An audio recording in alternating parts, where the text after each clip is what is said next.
ತಿಳಿಸ್ಕೊತೇನೆ. ದೇಶದಾದ್ಯಂತ 80ನೇ ವರ್ಷದ ಸ್ವಾತಂತ್ರ್ಯ ಸಂಭ್ರಮ ಮನೆ ಮಾಡಿದೆ. ಇತ್ತ ಹಾವೇರಿ ನಗರದ ಮುನ್ಸಿಪಲ್ ಹೈಸ್ಕೂಲ್ ಕ್ರೀಡಾಂಗಣದಲ್ಲೂ ಕೂಡ ಸಕ್ಕರೆ ಹಾಗೂ ಜವಳಿ ಸಚಿವರಾದ ರುದ್ರಪ್ಪ ಲಮಾಣಿ ಹಾಗೂ ಎಸ್ಪಿ ಯಶೋಧ ಗೊಟಗೋಡೆ, ಡಿಸಿ ಮಹಂತೇಶ್ ಧ್ವಜಾರೋಹಣವನ್ನು ನೆರವೇರಿಸುವುದರ ಮುಖಾಂತರ ದೇಶ ಪ್ರೇಮವನ್ನು ಮೆರೆದಿದ್ದಾರೆ.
ಸಚಿವರಿಗೆ, ಅತಿಥಿಗಳಿಗೆ ನೀಡತಕ್ಕಂತಹ ಒಂದು ವಿಶೇಷವಾದ ಗೌರವವೇ ಅದುವೇ ಪಥಸಂಚಲನ ತಂಡಗಳ ಪರಿವೀಕ್ಷಣೆ. ಆ ಪರಿವೀಕ್ಷಣೆಯನ್ನ ನೆರವೇರಿಸ್ತಾ ಇದ್ದಾರೆ ನಮ್ಮೆಲ್ಲರ ನೆಚ್ಚಿನ ನಾಯಕರಾಗಿರ್ತಕ್ಕಂಥ ಶ್ರೀಯುತ ರುದ್ರಪ್ಪ ಮಾನಪ್ಪ ಲಮಾಣಿಯವರು, ಸನ್ಮಾನ್ಯ ಸಕ್ಕರೆ ಮತ್ತು ಜವಳಿ ಸಚಿವರು, ಕರ್ನಾಟಕ ಸರ್ಕಾರ, ಹಾವೇರಿ ಇವರು.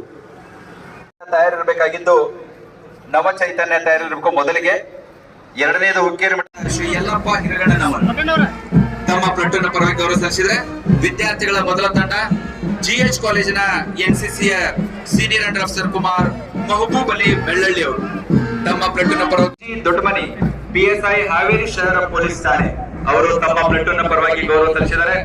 ಗೌರವ ಸಚಿವರು ರುದ್ರಪ್ಪ ಮಾನಪ್ಪ ಲಮಾಣಿ ಅವರು ಹಸ್ತಮುಖಿಗಳಾಗಿ ಪ್ರತಿಯೊಂದು ಪ್ಲಟೂನ್ಗಳನ್ನ ವೀಕ್ಷಣೆ ಮಾಡ್ತಾ ಇದ್ದಾರೆ. ಮೂರನೇದಾಗಿ ಅಗ್ನಿಶಾಮಕ ಠಾಣಾಧಿಕಾರಿ ಶ್ರೀ ವೀರೇಶ್ ತೆಗ್ಗಿಯನವರು ತಮ್ಮ ಪ್ಲಟೂನ್ ಪರವಾಗಿ ಗೌರವವನ್ನು ಸಲ್ಲಿಸಿದ್ದಾರೆ. ನಾಲ್ಕನೇದಾಗಿ ಎಲ್ಲ ಜನಪ್ರತಿನಿಧಿಗಳಿಗೆ, ಅಧಿಕಾರಿ ವರ್ಗದವರಿಗೆ, ವಿದ್ಯಾರ್ಥಿಗಳಿಗೆ, ಮಾಧ್ಯಮದವರಿಗೆ ಹಾಗೂ ಜಿಲ್ಲೆಯ ಸಮಸ್ತ ಜನತೆಗೆ 80ನೇ ಭಾರತ ಸ್ವಾತಂತ್ರ್ಯೋತ್ಸವದ ಶುಭಾಶಯಗಳು. 1947 ಆಗಸ್ಟ್ 15ರಂದು ಭಾರತ ಸ್ವತಂತ್ರ ರಾಷ್ಟ್ರವಾಗಿ ಉದಯವಾಯಿತು. ಭಾರತ ದೇಶಕ್ಕೆ ಸ್ವಾತಂತ್ರ್ಯ ಲಭಿಸಿ 79 ವರ್ಷಗಳು ಪೂರ್ಣಗೊಂಡಿದೆ. ಇಂದು 80ನೇ ಸಂಭ್ರಮಾಚರಣೆಯಲ್ಲಿ ನಾವೆಲ್ಲ ಭಾಗಿಗಳಾಗಿದ್ದೇವೆ. ಈ ದಿನವು ನಮ್ಮ ದೇಶದ ಸ್ವಾತಂತ್ರ್ಯಕ್ಕಾಗಿ ತಮ್ಮ ಜೀವನವನ್ನೇ ಅರ್ಪಿಸಿದ ಲಕ್ಷಾಂತರ ವೀರರನ್ನು ಸ್ಮರಿಸುವ ದಿನವಾಗಿದೆ.